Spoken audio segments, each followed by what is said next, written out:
नमस्कार साथियों, आप सबका पुनः स्वागत है श्रद्धा वेद पुराण में। तो आज हम लोग डिस्कस करेंगे श्रीमद् भगवद गीता अध्याय 6 श्लोक अर्थ 3। इससे पहले हम लोगों ने अध्याय 1 से 5 तक सभी श्लोक अर्थ सरल हिंदी भाषा में दोनों ही चैनल श्रद्धा एस्ट्रो ज्योतिष, श्रद्धा वेद पुराण में अपलोड कर दिए हैं। आप में से कोई भी व्यक्ति भगवद गीता को सरल हिंदी भाषा में समझना चाहता है, आप हमारे चैनल में आए, जहां आपको सारे अलग अलग श्लोक अर्थ सरल हिंदी भाषा में मिल जाएंगे। तो आज का श्लोक अर्थ भगवान श्री कृष्ण अर्जुन को समझाते हुए कहते हैं, योग में आरूढ़ होने की इच्छा वाले मननशील पुरुष के लिए योग की प्राप्ति में निष्काम भाव से कर्म करना ही हेतु कहा जाता है। और योगारूढ़ हो जाने पर उस योगारूढ़ पुरुष का जो सर्व संकल्पों का अभाव है वही कल्याण में हेतु कहा जाता है।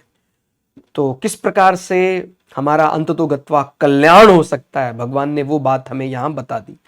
तो पहले तो ये बात कही गई है कि योग में आरूढ़ होने की इच्छा वाले मननशील पुरुष के लिए योग की प्राप्ति में हमें सबसे पहले तो कोई कामना ऐसी नहीं रखनी है, निष्काम भाव से कर्म करना सबसे बड़ा हेतु है हमें। अब कोई मन में विचार आ सकता है, भाई कर्म करना या ना करना क्या ज्यादा श्रेयस्कर है, क्योंकि ये विचार मन में आ सकता है कि भाई भगवान को ज्ञान योग बहुत प्रिय है, तो ज्ञान योग में तो हम रूट कॉज को ही डिनाई कर देते हैं। लेकिन हो सकता है मेरी बुद्धि अभी वैसी हो ना, इसीलिए हम रूट कॉज, मुख्य कारण को यदि हम नहीं अभी तक संभाल पा रहे हैं, समझ पा रहे हैं, तो हम कर्म करके भी कर्म बंधन से मुक्त हो सकते हैं। तो ये ज्यादा सरल है।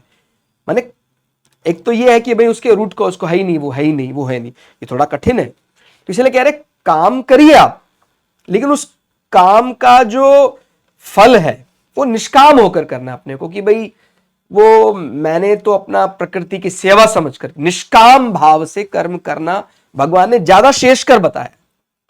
और एक बार जो योगारूढ़ हो जाए, एक बार जो वो कर्म योग में लग जाए, हो जाने पर उस योगारूढ़ पुरुष का जो सर्व संकल्पों का अभाव, फिर उसके बाद उसने सर्व संकल्प का अभाव हो गया उसके मन में कि भाई अपने को ये चीज अपने को ये चीज नहीं चाहिए।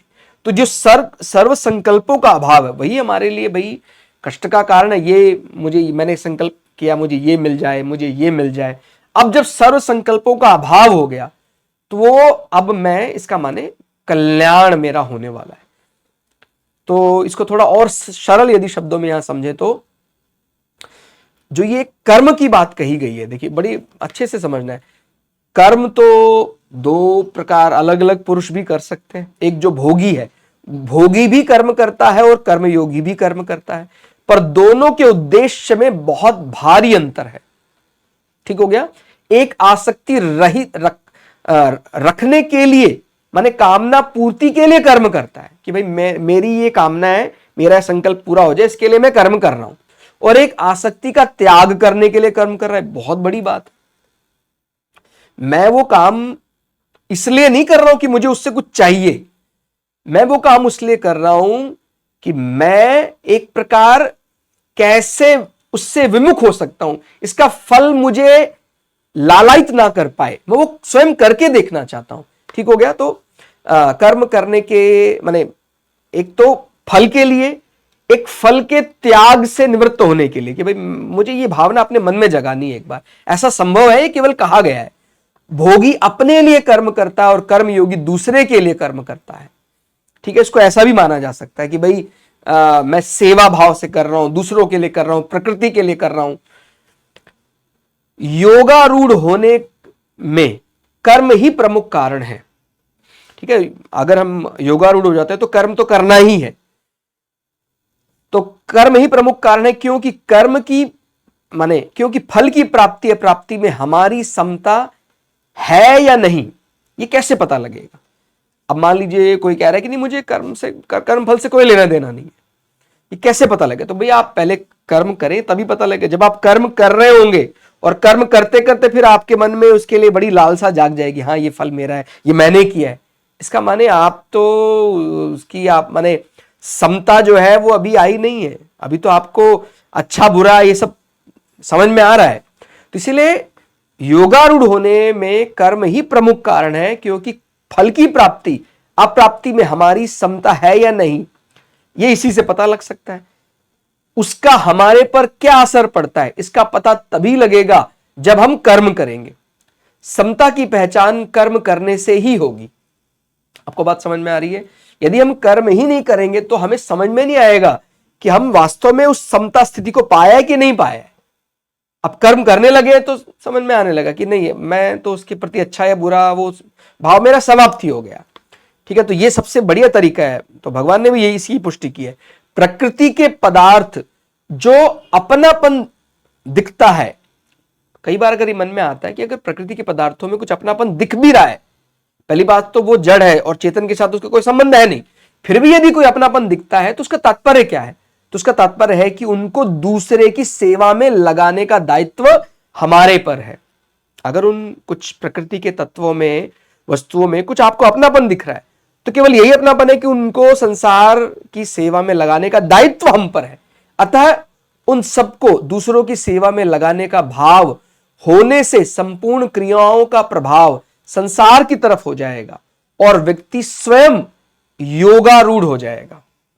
हमारे संसार की सारी वस्तुओं का प्रभाव संसार की तरफ कर दिया हमने, तो हम तो है ही चेतना स्वरूप। ठीक हो गया? फिर हमें क्या चाहिए? फिर हमें हम ही तो चाहिए।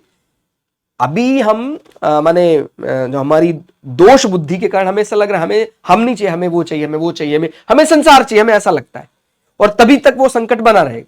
तो जैसे संसार को संसार की तरफ मोड़ दिया, फिर हमें हमें हमें क्या चाहिए? फिर तो हम ही हैं। तो ये वाली बात अपने को समझ में आ जाती है। संसार को जब संसार की तरफ ही मोड़ देते हैं, जब मनुष्य यह शरीर आदि असत पदार्थों को संसार की सेवा में लगाकर उनसे अपना स्वार्थ संबंध विच्छेद कर लेता है, तब असत के त्याग से उसको स्वतः शांति मिलती है। अब इसमें एक बात और समझनी है, जब वो उसका अभ्यास करने लग जाता है, जब सब कुछ संसार की सेवा में लगा देता है, फिर उसको कई दफा मन में शांति के प्रति एक मोह हो जाता है कि हाँ, ये परम शांति स्थान है, यहां रहते हैं। अब यहां पर इससे भी सावधान किया गया है, स्वतः शांति मिलती है। इसके सतत अभ्यास से परम तत्व की प्राप्ति में यह प्रमुख कारण बन जाता है। अब ध्यान रखना है, अगर हम केवल उस शांति के ही आदी हो जाएं, एडिक्ट हो जाएं कि नहीं मैं एकांतवास करूं, एकांतवास किस लिए करना है अपने को? एकांतवास चेतना को समझने के लिए करना है, ना कि केवल शांति में बैठने के लिए करना है। तो थोड़ा ये अगली पंक्ति में बढ़े, त्याग से शांति मिलती है, उस शांति का उपभोग ना किया जाए, ये समझना है। उससे उपराम हो जाए, माने उससे आगे बढ़ना है अपने को, तो उसकी रुचि अपने आप मिट जाती है। उस शांति का भी भोग नहीं करना है और बहुत जल्दी परमात्मा प्राप्ति का अनुभव हो जाता है। तो जो लोग कि चलो हम निर्जन वन में रहते हैं, ये शांति ये बढ़िया है, अब शांति में अपने को करना क्या है? शांति में रुकना नहीं अपने को, शांति में भी अंदर और अंदर और अंदर जाना है। कहीं आप उसी केवल स्थान भर की शांति बना ले कि देखो जंगल में हमने शांति कर लिया, आराम से यहां लेटे हैं, सोए हैं, तो फिर तो आप कहीं नहीं जा पाएंगे। वो आपने शांति का माहौल बना लिया, अब हमें और अंदर जाते रहना है। तो क्या कह रहे हैं कि जब उसकी रुचि अपने आप मिट जाती है और फिर बहुत जल्दी परमात्मा प्राप्ति का अनुभव हो जाता है, तो फिर अपने को वो शांति, माने संसार की शांति ज्यादा प्रिय नहीं लगती, आपको उससे भी बड़ी कोई चीज चाहिए, वो है परम तत्व परमात्मा। शांति में रमण ना करने से अखंड रस तत्व ज्ञान मिलता है, और अखंड रस में भी संतोष ना करने से अनंत रस परम प्रेम मिलता है। अतः बिना आलस्य के लगातार आगे बढ़ते रहिए, अनंत रस परम प्रेम को प्राप्त करें। तो अपने को यह समझना है कि एक बार आरूढ़ हो जाते हैं यदि इस रास्ते पर, एक बार चल पड़ते हैं इस रास्ते पर, तो अंत तो गत्वा हमारा कल्याण उसी रास्ते पर हो जाएगा। तो भगवान कह रहे हैं कि भाई आप उसको करिए, छोड़िए नहीं। माने एक होता है मैं कर्म को छोड़कर उसका परित्याग करूं या कर्म को करके कर्म फल का परित्याग कर दूं? तो ये बात समझने वाली है। कर्म को करके कर्म के फलों को आप परित्याग कर दीजिए, या उनका निष्काम भाव मन में तभी आएगा जब हम कर्म करेंगे, और धीरे धीरे धीरे हमारे मन में शांति आ जाएगी। लेकिन उस शांति से भी आपको लगाव नहीं करना है, या उसी शांति में रहने के लिए विचार नहीं करना है। आप उस शांति के भी आगे बढ़ेंगे तो धीरे धीरे फिर आपको शांति में भी ऐसा लगेगा कि कुछ ऐसा पार्ट है जो अभी नहीं है, उस शांति में होना चाहिए था। फिर आपको परम शांति, परम तत्व की प्राप्ति हो जाएगी। तो यहां पर एक बात बहुत अच्छी तरह यहां समझ में आती है कि भगवान ये कहते हैं कि कर्म करके कर्म फलों का त्याग करना ज्यादा श्रेष्ठकर है, और कर्म का ही त्याग करना वो श्रेष्ठकर नहीं माना जाएगा। क्योंकि हो सकता है मन में ऐसी वृत्ति हो, अभी हमारी जो आकांक्षाएं हैं वो शेष हो, मूल स्वरूप से तो हमने त्याग दिया लेकिन मन में अभी भी